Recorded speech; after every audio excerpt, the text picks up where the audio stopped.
नमस्कार भाइयों। मैं आपको एक बात बताना चाहता हूँ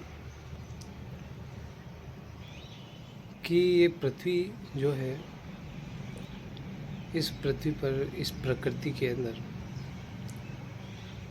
आप देखिए, आपको फूल है तो कांटा भी मिलेगा, भगवान है तो शैतान मिलेगा, इंसान है तो जानवर मिलेगा, और नदी है तो नाला मिलेगा। वैसे ही अगर कोई अंडे से जन्म ले रहा है तो डायरेक्ट कोई पिंड से जन्म लेने वाला भी है। अगर कोई आसमान में उड़ रहा है तो नीचे रेंग कर चलने वाला भी है। और संत है, साधु है, तो पशु के समान एक मनुष्य भी है। अगर आप देखें कि निर्गुण है तो सरगुण भी होगा। तो इसी प्रकार से ये प्रकृति हमें संदेश देती है।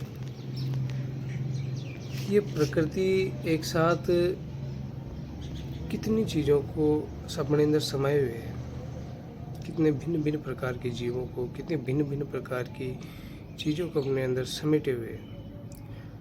और इस पृथ्वी ने, इस प्रकृति ने, इस परमात्मा ने एक ऐसी कृति बनाई कि मैंने सब तो बना दिया, पर मेरी इच्छाओं को कौन जानेगा, मुझे कौन समझेगा, मेरे ऊपर विचार कौन करेगा, मेरे जैसा कौन होगा। मैंने ऐसा कोई जीव तो बनाया ही नहीं। तो उसने फिर मनुष्य को बनाया। एक बहुत दिमागधारी, विचारशील और बुद्धिमान जीव है।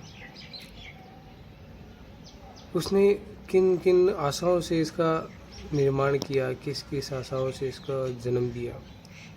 लेकिन अगर आज आप देखेंगे तो क्या हो रहा है कि भगवान की सबसे खूबसूरत, सबसे सुंदर, अप्रतिम, अद्भुत कृति ने प्रकृति को एकदम त्याग दिया है। इसकी तरफ कोई देखता नहीं है, केवल अपने स्वार्थ के अंदर डूबा हुआ है।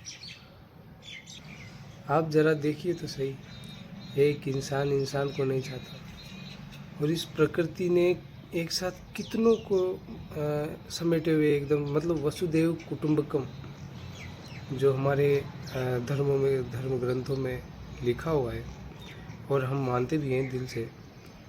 वसुदेव कुटुंबकम की परंपरा जो है प्रकृति निभाती है, उसके समान ये मनुष्य नहीं निभा सकता। ये अपने भाई को नहीं चाहता, अपने देश में रहने वाले लोगों को नहीं चाहता, अपने साथ रहने वाले लोगों को नहीं चाहता। अपने साथ अगर कोई खड़ा है, अगर कोई ज़्यादा अगर वृद्धि करता है, उसके साथ, उसके प्रति जलन पैदा कर लेता है। आप एक बात देखिए कि अगर पास में दो पेड़ लगे हुए हैं, ऐसा कभी नहीं हो सकता कि वो दोनों समान की ऊंचाई के होंगे। उनमें से कोई ऊंचा और कोई नीचा होगा। कोई के फल ज़्यादा बढ़िया लगेंगे, भले दोनों एक ही किस्म के हो, एक में फल ज़्यादा लगेंगे, एक में कम लगेंगे, लेकिन होगा कुछ ऐसा ही। तो भिन्नता पैदा करना इस प्रकृति की एक देन है। तो आप इस बात को समझिए, थोड़ा प्रकृति की तरफ प्रेम फैलाइए। तो आप इस प्रकृति के प्रेम के उस संदेश को समझिए। आप देखो कि अगर दो भाई हैं, जैसे राम लक्ष्मण, तो उनके प्रेम की लोग मिसालें देते हैं। राम लक्ष्मण की जोड़ी। अगर कोई माता पिता से प्रेम करता है तो श्रवण का उदाहरण देते हैं। कोई अगर पति पत्नी या कोई दो प्रेमियों की अगर कोई मिसाल देगा तो वो लैला मजनू बन जाते हैं। अगर आप देखें कोई दो दोस्त की अगर कोई उदाहरण देगा तो दुर्योधन और कर्ण का हमें उदाहरण मिलता है। और अगर आप साधु की तरफ देखो तो उसका तो काम ही इतना है कि वो, उसको प्रेम ही प्रेम फैलाना। असली प्रेम का अर्थ है झुकना, छोटा बन के रहना। ये प्रकृति आपसे कितना प्रेम करती है, देखो तो सही आप, कि आपको ये फल भी देगी, आपको ये कार्बन डाइऑक्साइड, ऑक्सीजन लेना देना, और औषधि देना, फल देना, भोजन देना, आवास देना।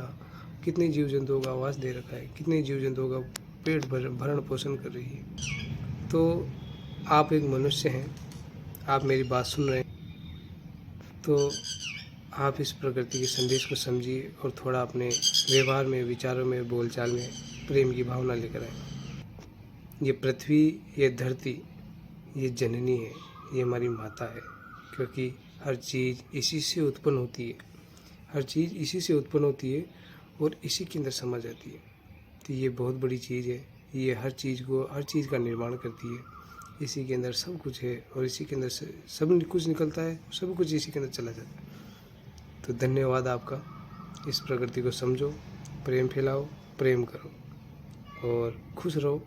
धन्यवाद।